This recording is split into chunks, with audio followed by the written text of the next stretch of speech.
Hello, everyone. Good morning, good evening, or good afternoon, wherever you're joining us from. We're very excited to be hosting you today and want to welcome you to our monthly ISEC Canada webinar series of 2024. Today, we'll be exploring the fascinating topic of the use of artificial intelligence and robots to support collaborative interactions with some wonderful presenters that I will introduce shortly. So let's get started in our next slide. My name is Maha Abdelhak, and I'm joining you today from Montreal in Quebec, where I'm part of the ISEC National Council in Canada. I'm a parent to a wonderful 9-year-old who uses AAC, and I'm really passionate about accessibility and communication. So today, I'm extremely excited to guide you as your moderator through this insightful session. We have a fantastic producer, Franklin Smith, who is supporting us behind the scenes. And our session today will be facilitated with the Zoom platform. You have been automatically muted during this webinar, but the chat function is available to you for your questions. As your moderator, I will be monitoring the chat, and we will address all your questions to our presenters at the end of the session. If you are not too familiar with Zoom, you can click on the Q&A icon in the webinar controls at the bottom of the screen. And if you need closed captions, you can access them at the bottom as well by clicking on the button Show Captions. So next, I'd really like to talk to you about what we have in store for you for the 2024 webinars. So let's go to the next slide. So for the past years, ISEC has hosted several informative and well-attended webinars. And if you've missed any, we are providing you conveniently with a list of the webinars hosted in the last 2 months. These sessions have all been recorded and are made available to our ISEC members for later viewing. This session will also be recorded today. And in the summer, we'll be taking a short break, but please stay tuned for more webinars starting September. It is our hope that many of you who have benefited from attending or viewing our webinars will become members of the ISEC Canada to continue to enjoy the significant membership benefits. So please consider joining ISEC Canada. Now, without further ado, it is my pleasure to introduce today's presenters. So we have 3 presenters for you today from our Canada AAC experts.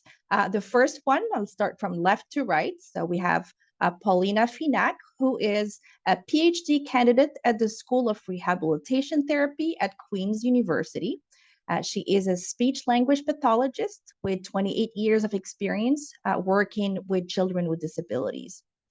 In the center, we have Rafael Santana, a PhD student in the Rehabilitation Science program at Queen's University. He has a postgraduate program in speech and language disorders and experience in clinical work and research with people with disabilities. And lastly, on the right, we have Vera Ralin, is a postdoctoral fellow at the School of Rehabilitation Therapy at Queen's University. She holds a master's degree in speech-language pathology and a PhD in education. So let's get started and take a look at our session objectives. Today, participants will be able to explore the potentials of AI and robotics in facilitating inclusive and interactive play experiences, deepen their understanding of the synergies between artificial intelligence and AAC, augmentative and alternative communication, and lastly, understand how to transform communication and interaction for children with neuromotor disabilities. I will now turn it over to our speakers to share their insights and findings.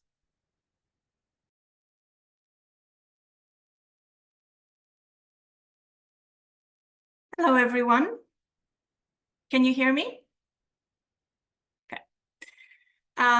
So welcome to our presentation. Today, we're going to talk to you about the project at our AI lab at Queen's University. It's an ongoing project, that's important to say. It's led by Dr. Baturovic, who's the principal investigator from the School of Rehabilitation Therapy, and by Dr. Javiji, who is a co-applicant from the School of Computing at Queen's. They're both part of the Ingenuity Labs Research Institute. And they have received a grant from the New Frontiers Research Fund for the project. This is a multi-site interdisciplinary project, which is international in nature. It is an interdisciplinary project which involves partnership with Federal University of Sergipe under coordination of Dr. Rosana GVG in Brazil. So it is important to stress that this is an ongoing project. The overall aim of the whole project is to investigate how robots can support children's pragmatic reasoning in game scenarios, focusing on interaction mediated by technology. Next slide, please. So this is our research team in Canada. We are part of the AAC IT lab. There are additional members who are not presenting here with us today, but who are very significant members of the team. Dr. Agnieszka Ficika is Research Associate at School of Rehabilitation Therapy. And Yosra Kazemi is a PhD candidate of School of Computing, who is very detrimental in this project in programming the robotic arm and modifying the game, which we'll be talking about. We are all from Queen's University in Kingston, Ontario, Canada. Next slide, please. So here's a research team in Brazil, as mentioned, led by Dr. Rosana GVG, Associate Professor in Speech Therapy Department and the School of Education. So today we'll showcase an ongoing research project in which children are collaboratively interacting with the aid of the robotic arm. We will also tell you about the next stages of the research project, which will incorporate the use of robotic arm and AI. And we will also move beyond this project just to talk about some examples of how AI can be used with AAC systems and share with you some other research studies by other researchers, as well as discuss future opportunities for using AI and AAC systems. The three of us who are presenting here today, we all have a background in speech-language pathology. We're not experts in AI or robotics, but we are working within an interdisciplinary team. We're definitely not claiming to share all there is to know about AI and robotics in AAC. It's a very complicated field with many different areas, but rather we want to share with your research and also other studies which have some exciting potential in the field of AAC. We would like to start with a brief basic introduction to AI and robotics.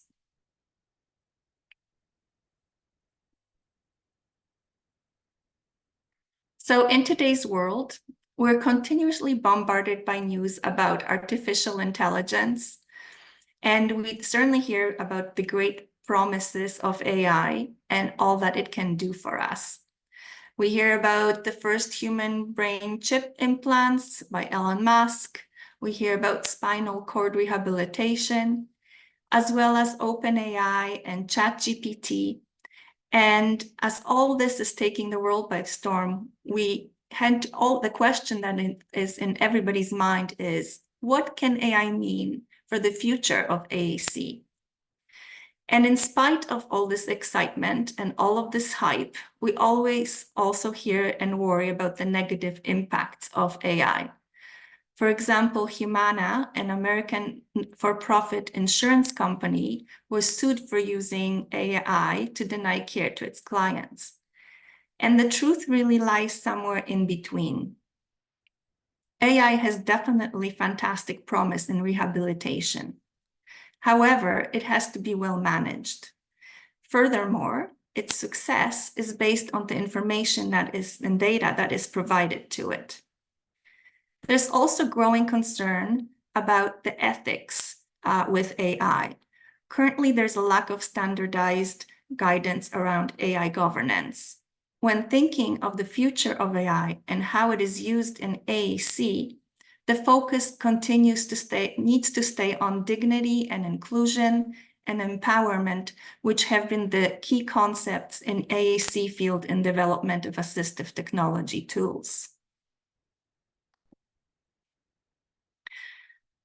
So as we hear about all the information about AI in today's world, we don't often actually see a definition of AI.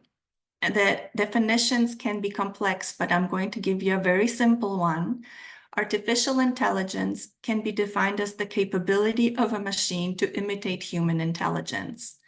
It involves developing computer programs to complete tasks that would otherwise require human intelligence in order to solve problems and adapt to changing environment. So what characteristics of human intelligence does it seek to imitate? Creativity, language, reasoning, planning, problem solving, adaptation are some examples. So the New Frontier study, which Vera and Rafael will tell you about, involves a robotic arm. Robots may or may not have artificial intelligent components. Robots are physical agents which can be programmed by humans and interact with the world by using sensors or actuators.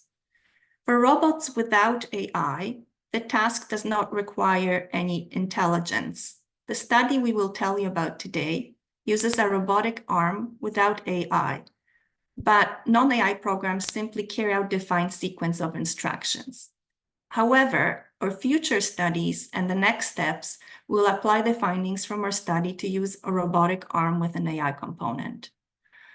When AI is used to control robots, the AI algorithm is a part of a larger robotic system. And the AI algorithms can handle learning, perception, problem solving, and language understanding or logical reasoning. Next slide, please. So since our topic today also involves social interaction, I will now shift the focus to speaking about the importance of communication, interaction, play, and pragmatics. We know that social interactions and play are both important in children's development. They're linked to social, cognitive, language, emotional, and physical well-being. Given the importance that social interactions play in children's development, it's crucial that AAC systems are designed for children to be able to participate in social interactions and in play activities. Pragmatics is a field of linguistics that's concerned with how we use language in social contexts. How do people comprehend and produce meaning through language? In speech-language pathology, the study of pragmatics evoked increasing interest during the last decades. And pragmatic studies of speech and language have evolved from focusing only on the personal factors of the individual, such as their linguistic competence in using the pragmatic functions, and has broadened perspective to how do individuals with communication impairments use and understand language in context. In pragmatics, context is the primary concept, because all words and utterances are really understood in a given context. So that contextual contributing factors could be, for example, the situation context, the individual's mental state, or even the preceding dialogue and utterances. Individuals, there could be pragmatic difficulties, for example, challenges in using language in social interaction, such as introducing topics or taking turns, or in connected discourse, or narratives, how to tell a story using sequence or topic maintenance. So why are pragmatics important? For young children, the first word stage of language is learned within daily interactions. Children learn language input from others that they spend time with, their parents, caregivers, and peers. And their communication partners then respond to their interactions, and they often provide models of relevant words. Children may then choose those words that interest them and use them immediately in that context or imitate. And then their partners may then provide feedback, allowing children to fine-tune their understanding and how to use those new vocabulary concepts. AAC interventions for beginning communicators sometimes focus on teaching for requests and objects or activities, to the neglect of social closeness and commenting or exchanging information. They may also introduce limited range of vocabulary concepts, and it's critical that the intervention focuses on development of language skills, including acquisition of wide range of vocabulary concepts to express a range of communication functions. The population we're speaking about today are children with neuromotor disabilities. Neuromotor disability can be developmental or acquired, and it affects movement, gross motor ability, posture, and fine motor ability. The most common neuromotor disorders are cerebral palsy, muscular dystrophy, and spina bifida. The impairment may be not getting worse or be static or be progressive. And children may present with combination of problems, including weakness or muscle tone, sensory impairments, and other medical conditions. There's really a very great amount of variability between the different disorders, and great variability with presenting characteristics among individuals with a given diagnosis. Social interactions provide a foundation for understanding the world, and they're critical for healthy social and cognitive development. Children with neuromotor disabilities experience limited social interactions because of impaired speech and mobility. Children have unique challenges, and some of those unique challenges include difficulty with manipulating objects in their environment. So we know that we learn language through experiencing and manipulating objects in our environment and getting feedback from people. And so the fact that they have difficulty manipulating objects may impact language development. And research shows that also they have less interactions with others. Not only do they have less interactions with others, but research studies show that interactions are primarily based with adults and much less so with peers. A lot of interactions are actually occur with parents and educators.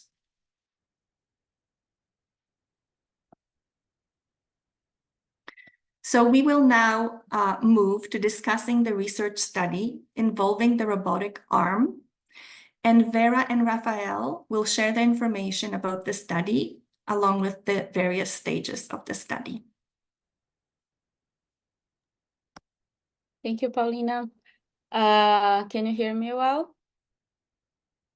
Okay, so speaking about the current gaps in the research related to social interaction using robots and AI for children with disabilities, we have some examples to bring to you today. Knowledge is required on how to provide opportunities and support using technology for children to have a range of social experiences, especially outside of the school. Also, there's a lack of studies about peer interaction with AAC in daily life. We still need more knowledge in how to provide opportunities for different social experiences using AAC for those children. And as we are speaking about eye tracking technology also today, we need more research in the use of eye tracking technology to access AAC for in-person communication in different scenarios. Some recent researches already demonstrated that early intervention and implementation of eye tracking technology for even young children with neuromotor disability can increase the AAC implementation effectiveness. So it's really a promising field, and we still need more research around it. So looking for fulfill those gaps in research, all this technology we are talking about may offer opportunities to enhance the peer interaction of those children with speech and motor impairments in social environments.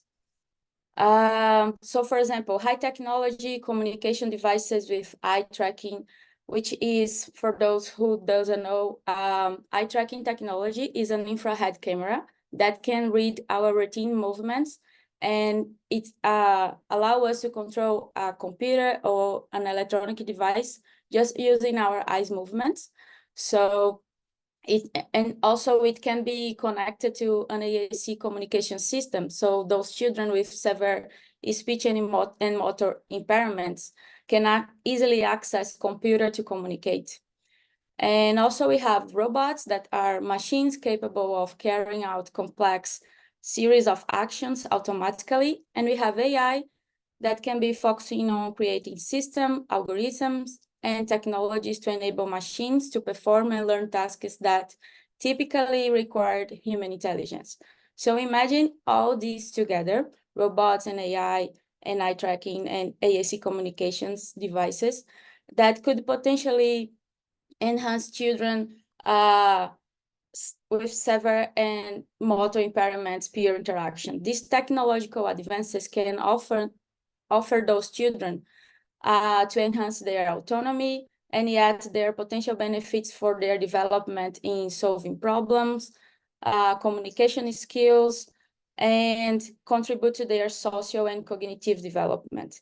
In this context, different technologies can become social mediators, assisting those children to play and participate with their peers.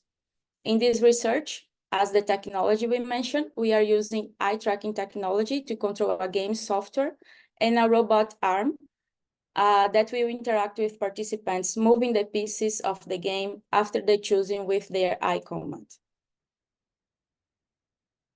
So an overall aim of this research is to explore how technology can enhance children's collaborative peer interactions and pragmatic reasoning, as well as the children's views and use these technologies, including AI, robots, and eye tracking technology. And the objective that I will be speaking today for you, it's more specific on to evaluate the success and engagement in goal-oriented collaborative peer interaction augmented by eye tracking technology and robots. So for our research, we have participants that are children with and without neuromotor disabilities from the age 8 to 16 without cognitive impairments. During the recruitment, parents of neurotypical children ensure that they don't have cognitive impairment or any other disability. And during the research, the neurotypical children responded an intelligence test. And for children with neuromotor disabilities, we also relied on parents' feedback, but we use some classification tools to ensure that they fit our eligibility criteria.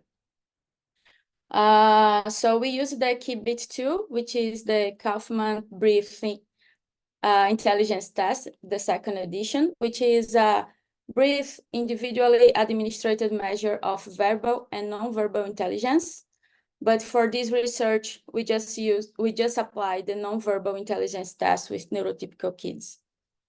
And for children with neuromotor disabilities, we have the eligibility criteria of speech communication impairment, that they are able to communicate without cognitive impairment and having self-mobility with limitations and or if they are in a wheelchair.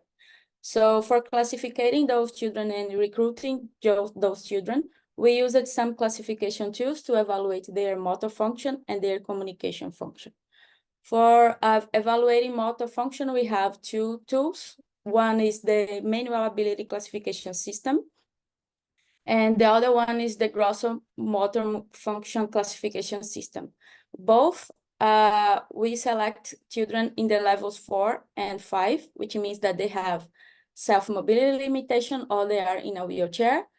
And for the communication aspect, we use the communication function classification system in the levels 1 and 2, which means that they comprehend well the language and they can communicate well the language in the language, even though they have an impairment, speech or communication impairment. So they can use their AAC communication devices, for example.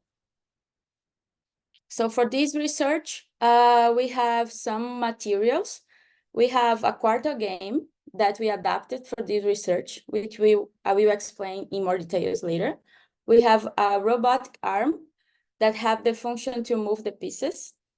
2 tablets with the game software installed. One of these tablets is controlled with eye tracking technology, and the other one with regular touch screen. And we have 3 video cameras to record the scenario from different perspectives. For example, one camera faces the screen of the computer controlled with eye tracking technology, and also face the other child face. And the other camera do the same.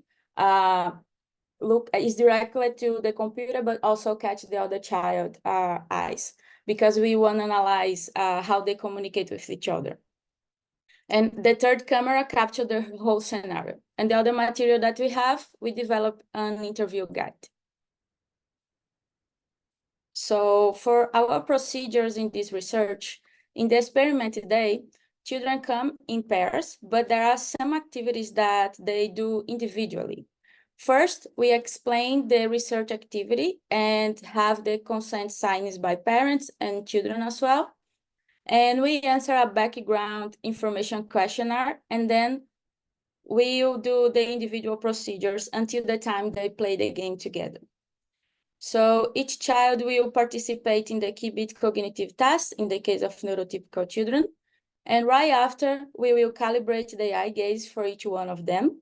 And they will play a simple game to train how to control the computer using the eye gaze once they are not used to this technology. But it's easy to use. That's why we developed this game that I will explain soon. The next step of this procedure is to watch a video instruction on how to play the quarto game and its rules. And they can only watch this video once. And we created this video on the platform Animaker with an avatar and recorded voice with pictures and images, explaining the rules of the game, step by step of how to communicate with the robot, with each other, and how to complete the quarto. Right after the video instruction, we have a quarto game questionnaire with questions to verify children understanding of the activity rules and how to play the quarto game. And now that they are ready to play together, they play a quarto game twice, switching places and computers. So both neurotypical kids will have the experience of using eye tracking technology to control the computer. And right after playing the game, children will be interviewed individually. And this part, Rafael will explain later. And after the interview, children will answer a questionnaire called SIS in the case of neurotypical children, and the CSPCS in case of children with neuromotor disabilities. So the SIS is a self-reported measure that asks youth and children with or without disability about their experience of recreational or leisure activities outside of the school, and that from a task that they do in that day. So it is a text-only 22 items questionnaire designed to obtain information about their positive or negative experience immediately after participating in activity for at least 15 minutes. By the time they finished the interview, they were about 1 hour, 20 minutes in the whole experience with us.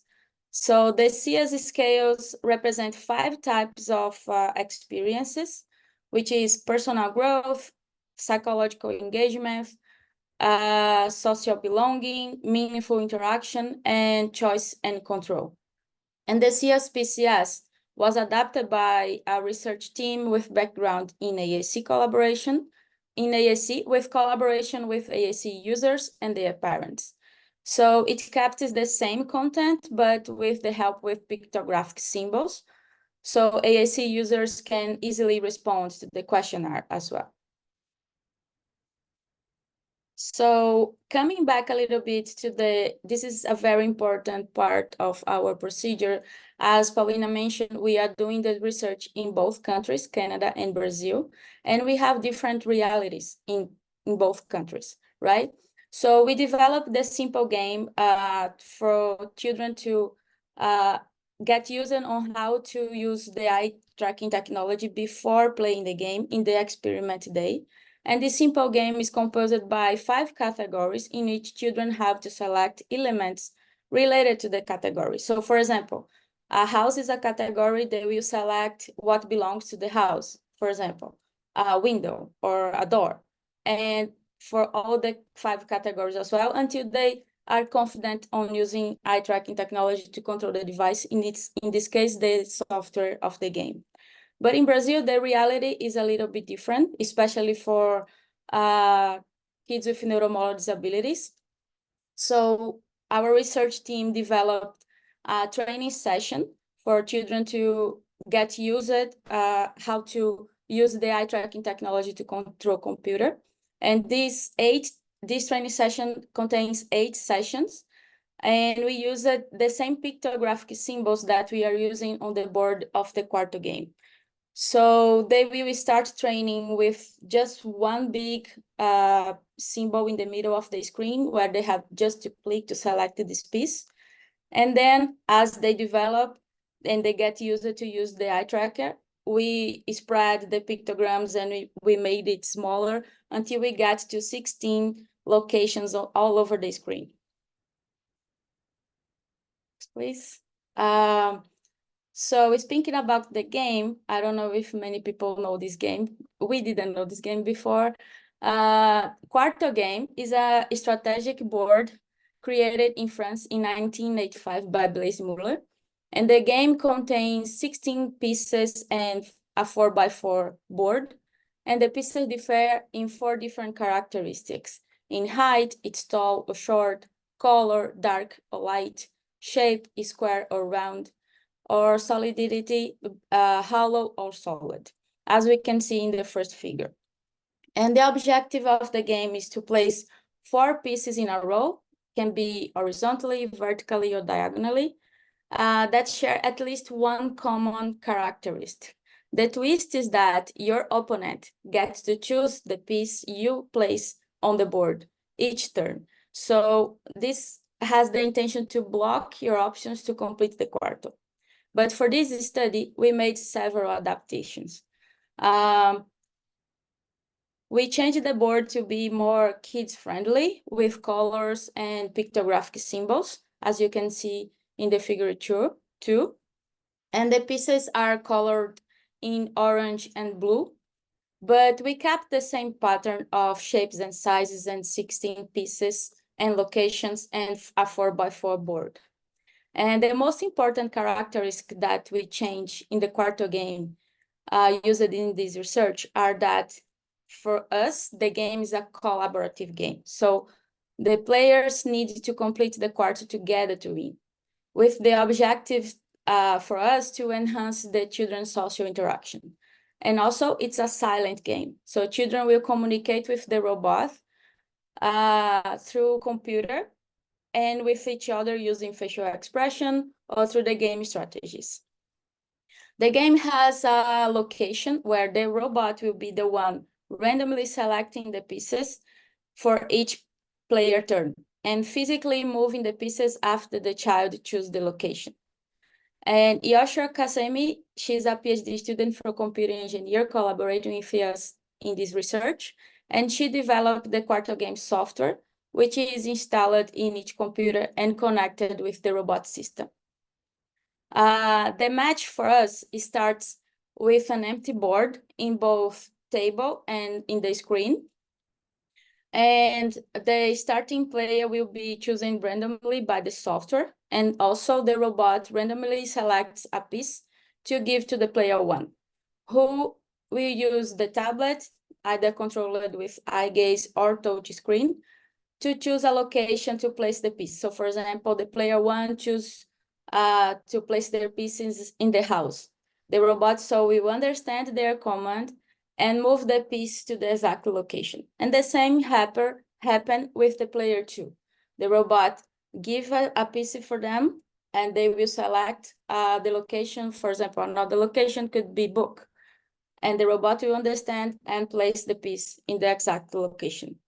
This process continues until there are no more pieces or the game ends with the participants completing a quarter with the same pattern, one characteristic in common, for example. And the player who completes a quarter must indicate it in the tablet. So the software asks, is it a quarter? They have to indicate yes or no.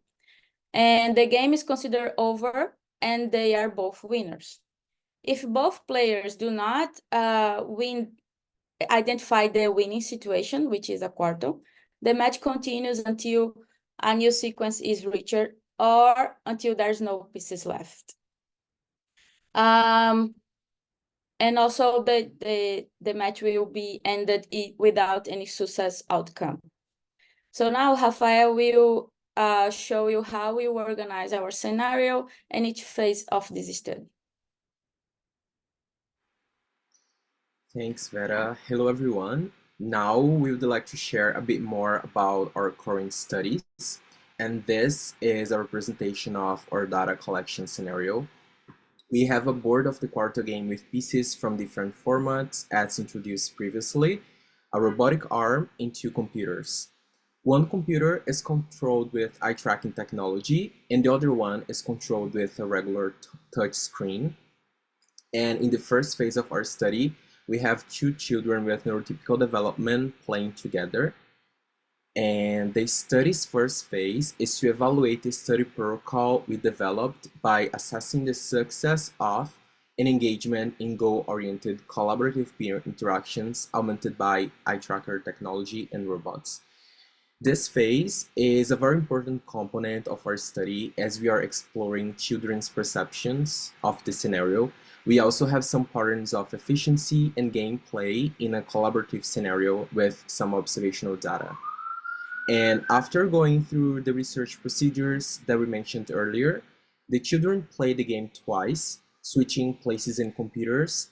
So both neurotypical children will have the experience of using the eye tracking technology in one game round to control the computer, play the game, communicate with the robot, and interact with their partner.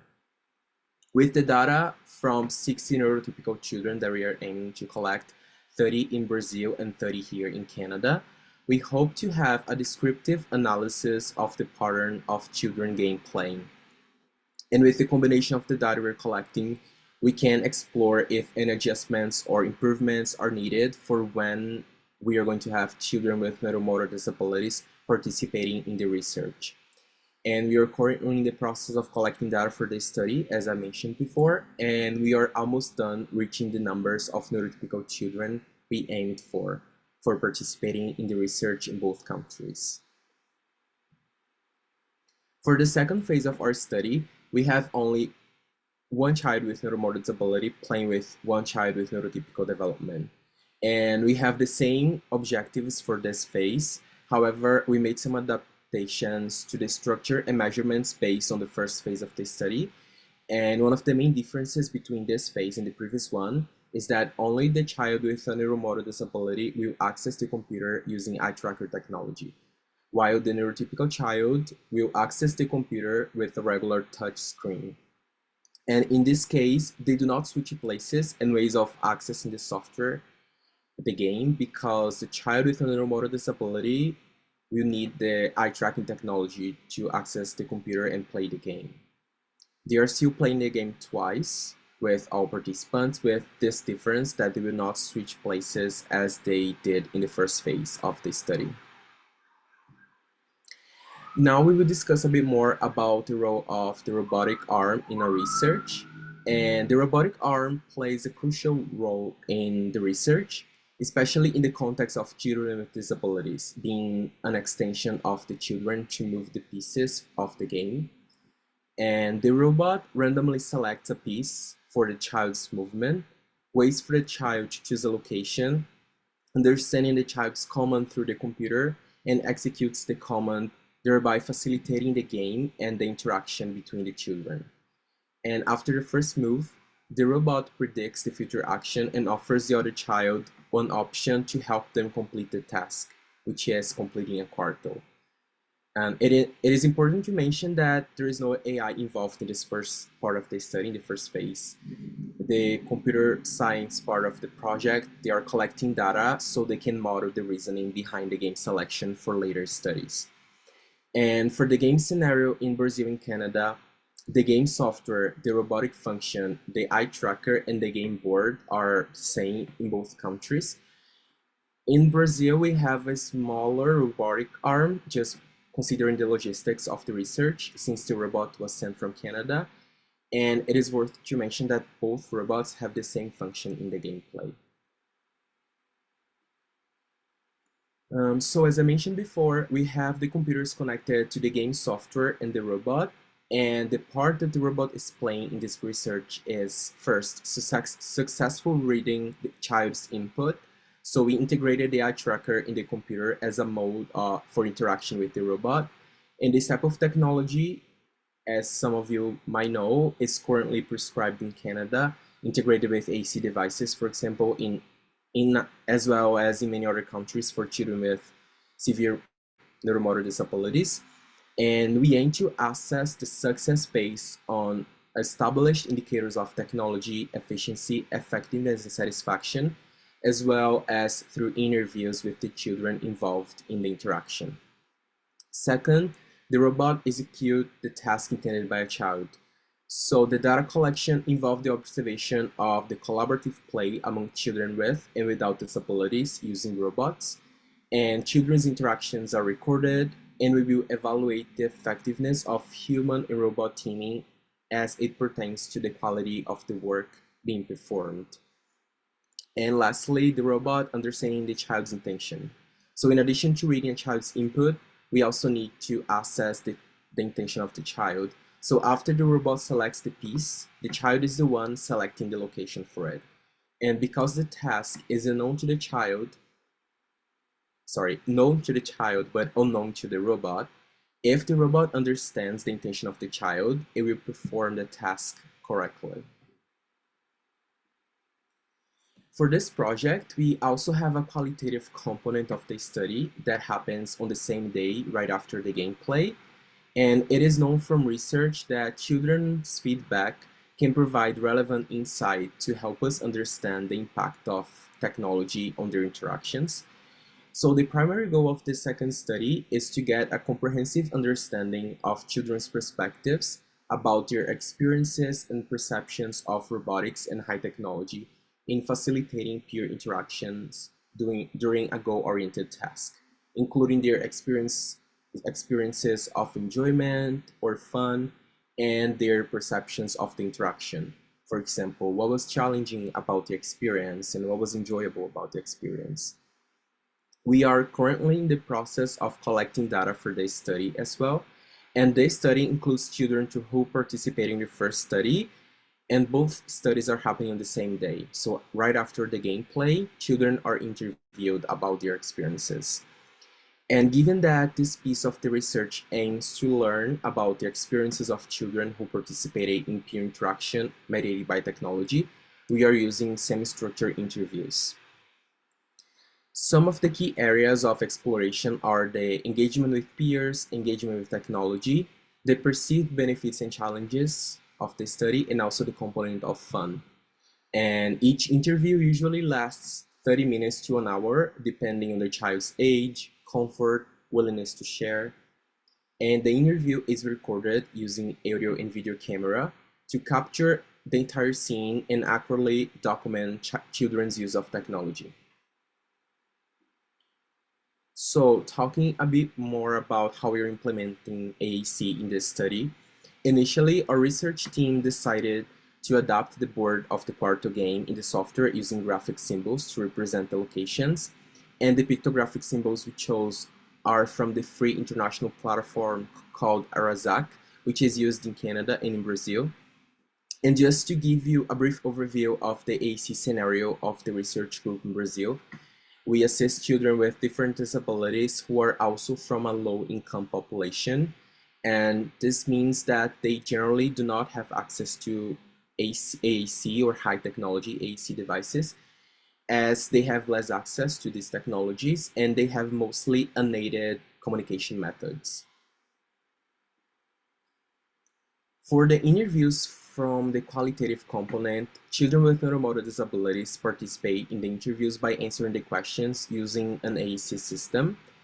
And in Canada, most children use their own communication devices, for example, iPads with a communication software. So they will use their own communication system to answer the interview questions during the data collection process. In Brazil, our team has been instrumental in creating and adapting a low-tech communication board with vocabulary related to the activity, such as eye tracking, technology, and robots. And as they do not have cognitive impairments, and some of them are in the process of implementing AAC with their therapists, children who do not have a communication system established will be trained to use the low-tech board for the interview piece and how to use the eye tracking technology for the game scenario as well. Since social perception and pragmatics are relevant to our project and are also so important for the use of language in social contexts and in the way that children comprehend and produce meanings in language, reasoning, and actions, our research team has been working on a scoping review on social perception and pragmatics. We aim to identify and describe the social perception and pragmatic skills of children with disabilities. And this is a review in progress, but so far we have noticed that children with communication impairments were found to have limited language and interaction outcomes when compared with neurotypical children, which matches with recent research findings across the globe that suggests that children with less opportunities for social interaction and communication with their peers can face challenges with pragmatic and language development. So during the summer last year, we conducted a pilot study with children in Brazil and Canada to capture their insights about the understanding of the game that we used in our study. And based on the results from the gameplay and the interview, we adjusted the research protocol, some procedures, and the interview as well. And now we are in the process of collecting data for the main study. So talking a bit more about the pilot studies, during the summer, we worked on the development of the eye gaze training protocol and pilot study with 2 children initially. And through this pilot study, we confirmed the feasibility of the initial piece of the study. And we also made some changes in the questionnaire, the interview, aiming to get a better understanding of children's perspective on the use of technology. This pilot study was a very important piece of our research that gave us some insights into the use of technology and helped us to analyze the feasibility of the main study in terms of the training protocol, the environmental settings, and also the interview. In the following pilot study, by the end of the summer and the beginning of the fall last year, we also worked on developing the instructional video for children for the main study using the Quarto game. And we conducted a second pilot study with 4 children in both countries to capture their insights about the understanding of the game based on the video instructions and how it could be improved. And based on that, we adjusted the protocol and instructional video by adding specific points, such as a better description of the Quarto game and instructions on how to complete a Quarto. And we also trained data collectors from both countries to follow the script interactions and conduct the same structured interviews precisely. Given the exploratory nature of our research, our primary goal is to gain a better understanding of children with disabilities and how they interact with their peers without disabilities using technology, and to explore how this technology can support these interactions. So we hope that this research can provide some insights on whether technology can enhance children's efficacy and effectiveness in peer interactions, as well as the engagement, motivation, and learning outcomes. For instance, Our findings might contribute to the development of more intuitive and child-friendly communication devices that could improve the quality of the interaction and learning experiences. And additionally, this research might help guide the creation of devices that are better suited to children's needs and preferences for daily use. Now I will hand it back to Paulina so we can delve into a different perspective on this research topic.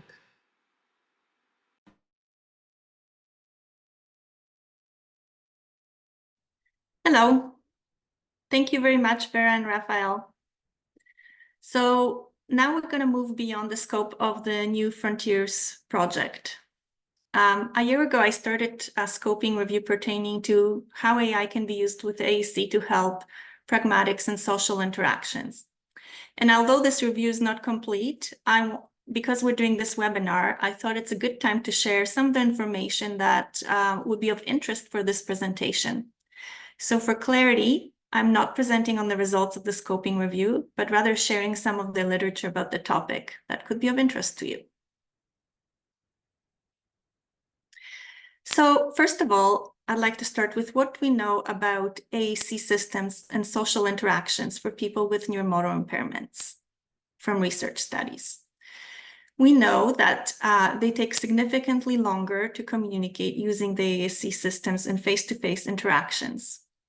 Kathy Howard did a research study about experiences of people who use AAC and found that the main phenomena was this time and concept of time and the slowness of speed of communication and trying to keep up with the communication of face-to-face interactions when using AAC. And we know that the rate of communication is a lot slower, and the reasons for that are quite complex. But it could, of course, involve the severity of the motor involvement, slowness in the access method, the selection, and also often there could be issues of mishits and trying to correct those errors. And some of those research also shows that some of those differences are actually minimized a little bit when using social media and communication that does not occur in real time, such as email. Secondly, it takes a lot of physical effort, and it can be really exhausting for someone with motor impairments to communicate using AAC, and cognitive effort. So I want you to think about, if they're using graphic symbols, how they have to remember where the symbols are located. We also know that using graphic symbols has actually unique features in terms of language, in the sense that graphic symbols may be really ambiguous and have several different meanings. And due to lack of vocabulary, the aided communicator may actually intentionally use certain graphic symbols to convey a certain meaning that is actually different than what the print that is underneath it. Furthermore, some graphic symbol sets may have less morphemes, which makes it difficult to construct messages in a way that can be very well understood by a communication partner. So, for example, the user has to consider which symbol to use to construct their message in a way that can be best understood by someone else, and how to combine their message to construct a sentence. And all this takes a lot of effort. Other than the actual use of graphic symbols, research studies demonstrate that there is certain communication style that aided communicators use, which has been described as initiating less than speaking people and taking less conversational turns. And the communication partner takes more lead in initiating the topics. But I think I'd like to note that we have to be very careful with interpreting this information, because emerging research evidence also indicates that some aided communicators simply choose this as a strategy, as a communication style, which they can vary depending on the knowledge skills of their communication partner. So it may be actually considering how much effort to expand in constructing a message when someone may likely not understand their utterance. AAC systems need to support pragmatic functions beyond just requests to support conversation, such as asking questions, initiating topics, jokes, storytelling, etc.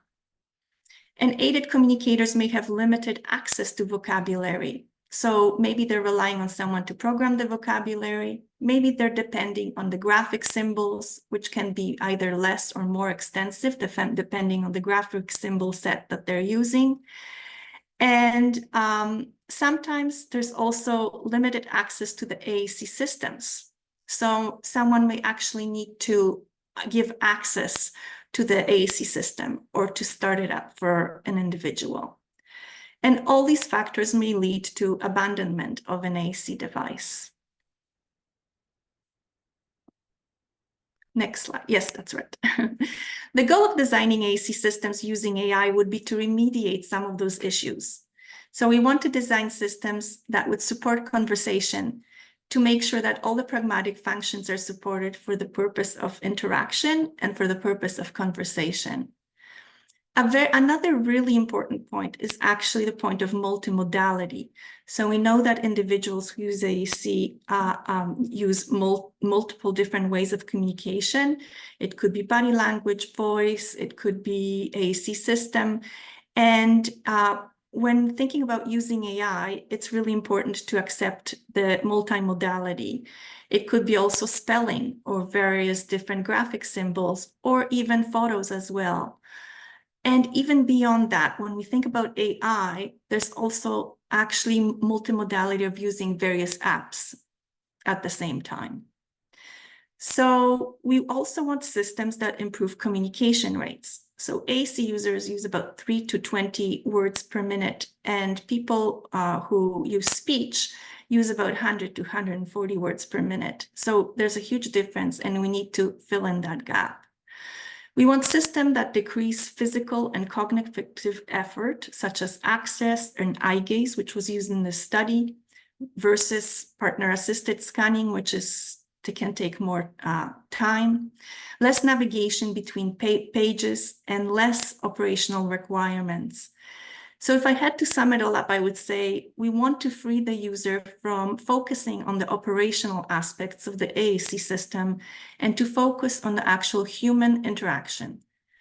For children with neuromotor disabilities, focusing on the actual interaction allows children to focus on language and to help with scaffolding language development. And finally, we also want systems that are human-centered, have human-centered design and ease of use. Next slide, please.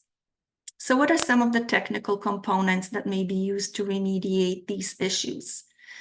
For the purpose of this presentation, AI will be segmented into these components as per the authors on the slide. Although there's really great overlap between these categories, and there's really no perfect classification scheme. These are based on Alan Turing's main concepts, also are described in Sennett's article. So there's natural language processing. And these are processes that focus on recognizing and generating natural human language. They analyze the aspects of human language. It also means understanding the context of what you've already said or typed and remembering that context. Then there's knowledge representation and reasoning, and that's the process of translating and storing the information in a way that a program can understand and extract meaning in order to use it later and to make decisions. Because computers don't really understand language, so they have to translate and store it in a way that we can understand it, they can understand it, and make decisions. And then there's machine learning, so the capability of a program to learn patterns and themes from data and apply that knowledge to other data. So basically learning from experience, and the more they interact with the user, the more that they learn. Computer vision combines components of AI to process images and make decisions about them, such as identification of objects, for example. And robotics, which use AI algorithms, any robot can use the AI algorithm and then interact with its environment. So next slide, please. So how do we design AAC systems that would support pragmatics, social interaction, and conversation? AI can help to support pragmatics by using predictive text and personalization. And here I have some examples. Word or phrase prediction. So prediction refers to those systems that guess which letters, words, or phrases are likely to come up next, given a certain segment of a text. We know it from our phones and our computers, and they're already on the AAC systems, and they help to speed up the communication. And if the person doesn't know how to spell a word, it helps them with that as well. The word prediction system is considered as an important task within natural language processing, in which the goal is to predict the correct word given a particular context. And in all cases, the goal really of these systems is to increase the keystroke saving, which is basically percentage of the keystrokes that the user saves by using the prediction systems, and also to ensure that there's good product out text. Expanding user abbreviations, that's expanding on initial letters and words into full phrase options. And turning words into requests. That's a study by Valencia, which I will show you in the next slide. And it means exactly what it says. It turns single words into phrases, full sentence requests, with a focus on achieving that goal. Then there's word prediction from photographs, which is a combination of descriptive, narrative, and semantically relevant words and phrases inferred automatically from photographs through a generation method. And then there are contextually driven AAC systems, which vary. So they derive information, context information about the user. So for example, it could be like the GPS information about the location of the user. It could be based on background information that's in the AAC system about user to generate potential sentences, or it could be from a communication partner. So in a study by Jeff Higginbotham, they talked about a converser program, which captured the noun phrases from the communication partner, and then some of those phrases or words could be used or as options for selection by the aided communicator to keep them on topic. So next slide, please. So this is an example from the Valencia study, this was a prototype. Participants were 12 adults with AAC users who were introduced to each of these speech macros in sequence, and they asked about their usefulness. So we have the extended reply. So a communication partner asks, hey, how is it going?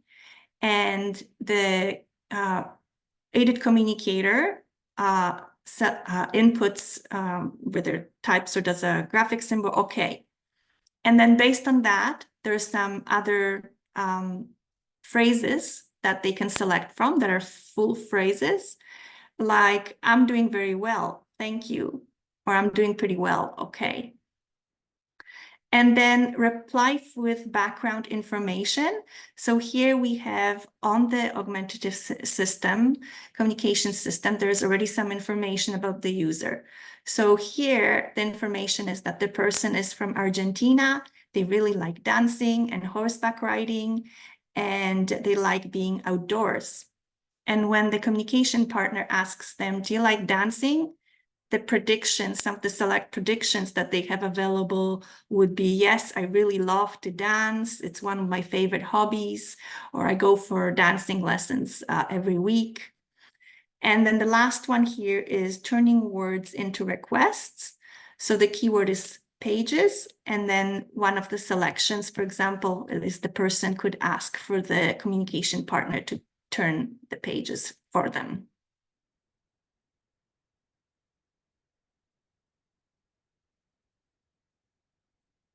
Just bear with me here for a second. So participants found that all conversational tasks with these macros were useful to them, but from all three of them, the one that they found most useful was turning words into requests, and then following by reply with background information. They also brought up concerns about privacy and data concerns in terms of the background information, and They also spoke about a little bit of lack of personal style of expression. Next slide, please. Perfect. So this is a study which investigating sharing jokes for communicating with others. It's called a stand-up study by Manarang in 2008. And 9 children with cerebral palsy participated in the study, and they were making rhyming puns using natural language generation technology. And so basically you can see on the screenshot on the right, some of the choices that they could have. They could choose jokes based on subject or word or kind of jokes or their favorite joke or just a randomly chosen joke. And then they could control the delivery and the timeline of the punchline. And all children really enjoyed this feature. And even after the study, they continued to tell the jokes to others.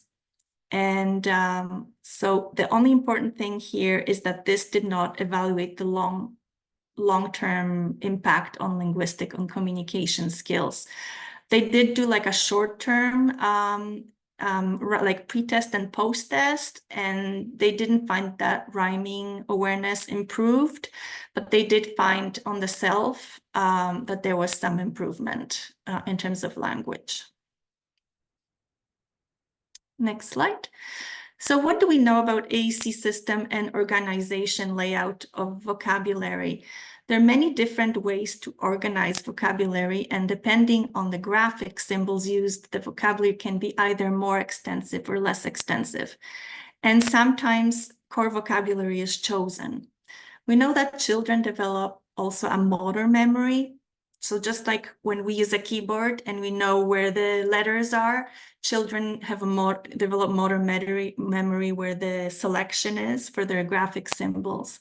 We can also organize vocabulary based on functions or pragmatics, or sometimes color schemes are used, like subject, verb, object, or like suggested by Janice, light spatially cued displays where there's like an extra space between each cluster of the graphic symbols, which helps with visual processing. And that's especially useful when introducing AAC systems. What we know is that we need diverse vocabulary representing a wide range of concepts in the AAC systems, because it's needed for language learning and concept development. There's also visual screen displays, which are integrated scenes, typically of photographs of meaningful and motivating events within the individual's life. And then in each scene, there's like a hotspot.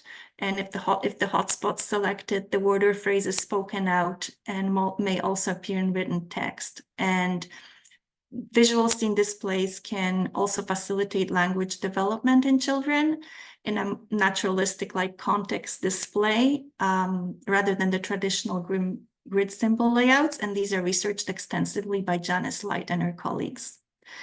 Overall, there's a really huge challenge between balance between having enough vocabulary to be able to express everything that an individual wants to express, and then not having too many pages to navigate through, too much effort extended. And this is where AI has potential to come into play. Machine learning can also be used to improve alternative access AAC, as we already saw with word prediction models. And predictive models are already available in AAC systems such as like Prolog 2, Go. And there is also technology movement, sensing technology movement and calibration, which can be used to interpret unique movements of individuals' neuromotor impairments, and then ignoring some unintentional movements. There's also some research going on emotion recognition and recognizing emotions through using a camera and then and having some prediction abilities with that.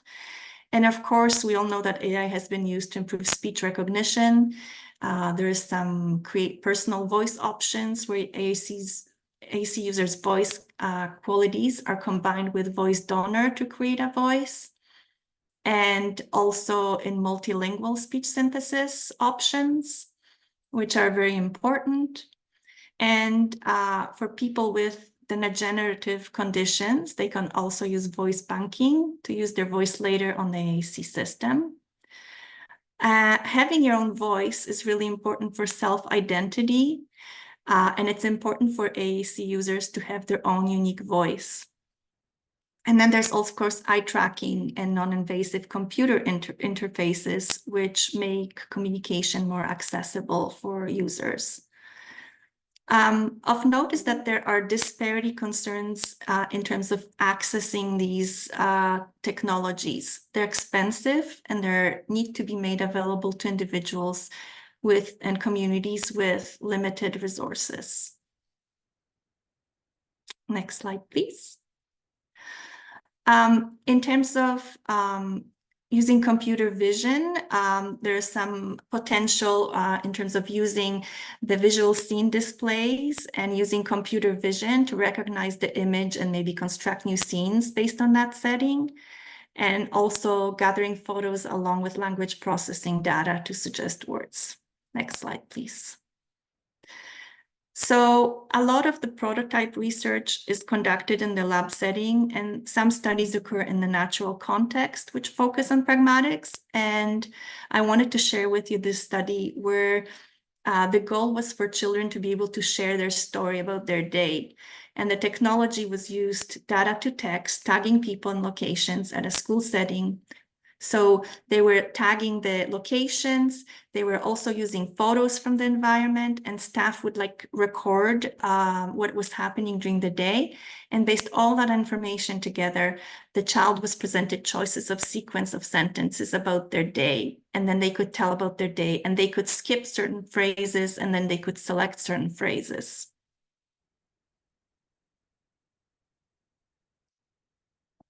Next slide. Okay, so we're coming to the end now, and some precautions about using AI with AAC. First of all, there are really limited number of studies which investigate AI with AAC and pragmatics in natural context, as opposed to evaluation of systems in a lab setting. And the huge challenge is also the heterogeneity of the population using AAC. So it's a very diverse population with different challenges, different vocabulary needs, ages, acquired or non-acquired disabilities, different language abilities. So AI algorithms using big data struggle to deal with individual uniqueness of people with disabilities. There's also an need for interdisciplinary field, which involves SLP, OT, computer programmers to work together, because these are very complex issues. And AI is also context dependent, so it's trained on the data that's put in, which means that it may offer users inappropriate words for culture or different settings. Of course, ethics is a huge issue. For example, privacy, like tagging of location or events and sharing it with others. Maybe the aided communicator would not want to share. And language processing models sometimes censor certain topics or activities, which the user would actually want to talk about. For example, smoking, sex, or profanities. And lack of expression of personality have been mentioned in several of these studies, that if individuals who use AAC feel that they did not really convey the words in a way that expressed their personality. So more studies are needed on how language models affect authorship, identity, and expression. Next slide, please. So future opportunities for AAC systems and AI. We know that we want AAC systems to be more flexible and adaptable. There needs to be focused on more support in communication and variety of settings, and also speed that allows for quicker interaction in face-to-face communication, and AAC systems that allow for full extent of pragmatic functions and conversations beyond just expressing want and needs. and also AAC systems that not only focus on communication, but also allow learning, such as literacy learning, and through access to universal apps and software. And finally, I really want to stress the importance of involving individuals who use AAC throughout research process, right from the onset. And they need to be involved, you know, from the start and pre-design. I have a quote here from an AAC user. "It is not enough to have user input when you launch the design of an application. If you don't engage users of AAC right from the onset in the design, products will be likely based on biases. And products based on biases are short-lived and eventually abandoned by users." And that's a quote by Aiden Zayanova, who is co-founder of UXAT and Flex Speaker Advisor. So in conclusion, as AAC technology improves, AI-powered devices may have the potential to make communication more efficient, intuitive, and personalized. And by using AI, AAC devices can adapt to individual users' needs, preferences, and communication style, making it easier for them to express themselves in a way that feels natural. And we hope that this will be, you know, a near future. So with that, I just want to share the references slides that are afterwards. Thank you, Rafael. And thank you. And I will now finish and we will answer your questions. And also the last slide, I just want to say, has our email information as well. Great. Thank you so much, presenters. This was really amazing, very insightful. So thank you for, as a parent, for sharing all this information with the ISAC members and attendees. We have quite a few questions to get through. So we got 7 questions from the audience. The first one is question 1. Paulina, during your section, this is a question from John Vaccaro. And the question is, are there existing open source projects for speech via EEG? If yes, is there documentation you can link us for setting up at home, or is there an ideal number of EEG sensors?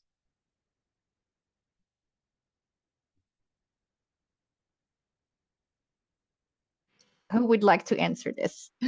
I can take this one. Hello, sorry, I disconnected. Oh. We can hear you now.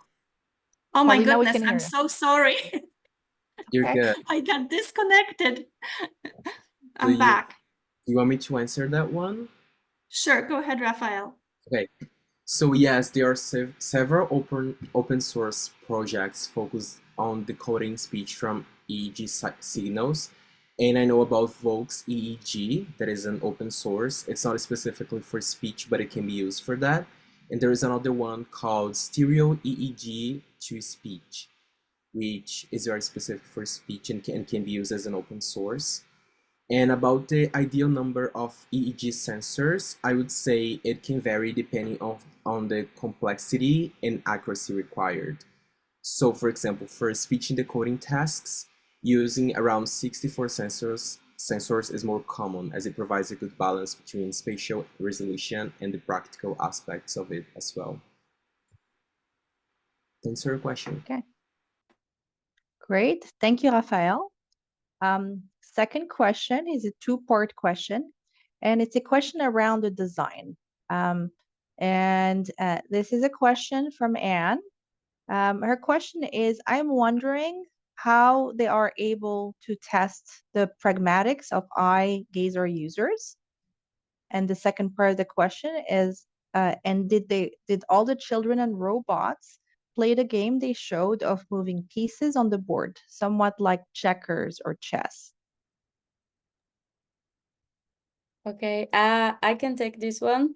So we are not evaluating pragmatics that much for now. We are just focusing right now in evaluating the children's social interaction during the game. And let me see my notes here. And yeah, they will answer using their own AAC system, everything that we ask to them, and they can talk to us. In the case of neurotypical children, they will answer using their own AAC system. And also, you asking me about the moving the pieces and on the board. So children send an input to the software that is installed on the game software that is installed on the screen, right? And clicking using their eye gaze or touch screen. So the robot is also connected to this software, and after children selecting the location, the robot understands this command and then move the pieces. And so children are not moving the pieces for themselves. So the robot is the one moving the pieces, either giving the piece for the child and responding to their command as well. Right. Thank you, Vera. I believe the following question from I believe I answered the from number 4 Anonymous too. has been answered. Yes, that was Yes. our question number 3. Let me look into the chat here. There is a few questions. There are a few questions from John Vaccaro. And the first question is large language models like Gemini or ChatGPT being used with AAC devices to lessen the effort of complex speech? So let's go with this first part of this question, and then there's a follow-up question.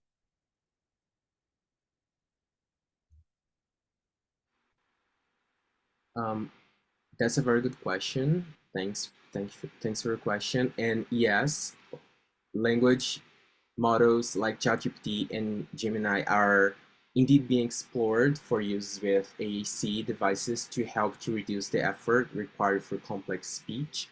And one of the examples, for example, is for contextual and predictive text generation. So the LLMs can predict and generate text based on the user's input, reducing the need for example, for typing long phrases or sentences. And it can also be customized to generate responses that are tailored to users' specific needs and preferences. So there are definitely possibilities to integrate with existing AC softwares, for sure. Great. Thank you, Rafael. The second piece of the question was, are the AI systems using ambient speech to predict responses similar to autocomplete?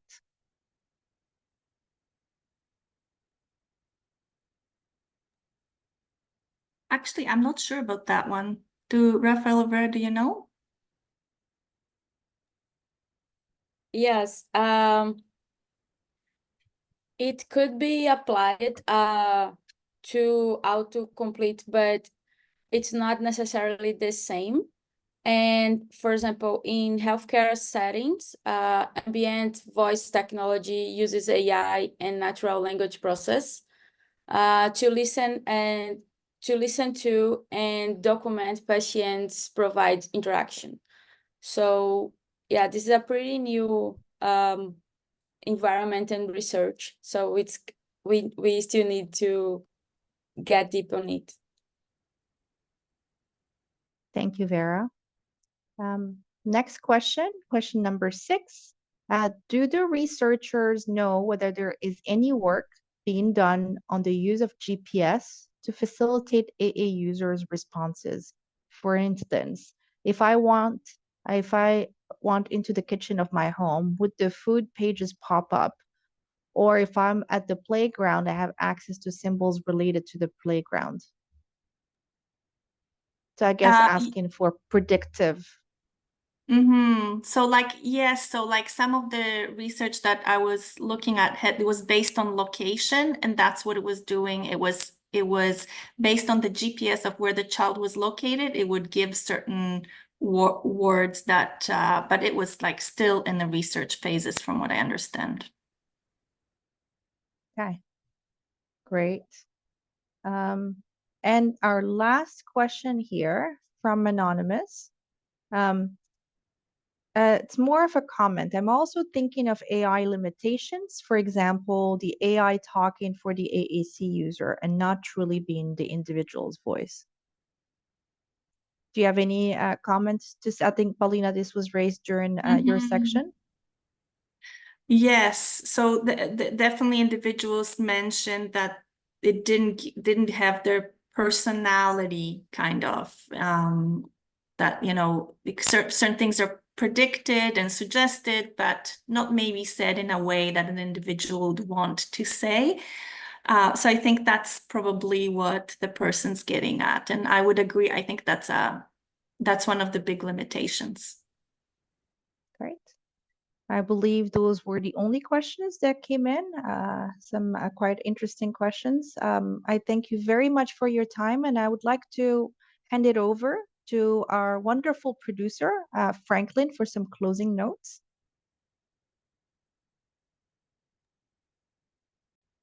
So thank you very much, everyone. First of all, a big thank you for everyone who was in attendance at this extremely interesting presentation this evening. On behalf of Isaac International, our thanks to our friends at Isaac Canada, and a big thank you to you, Maha, for facilitating this evening's webinar.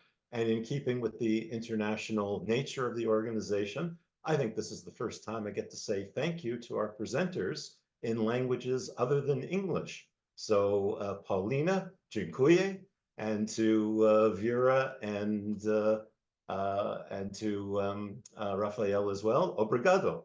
Thank you very much, everyone.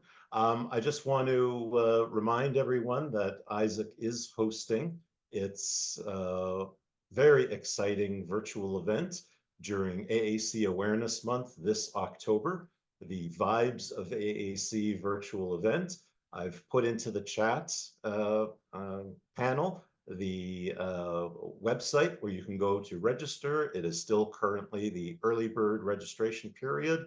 There are amazing discounts for Isaac members and people who use AAC, and students and retired persons and people who live in developing countries. So there's lots of opportunities to get discounts. It's going to be an exciting event.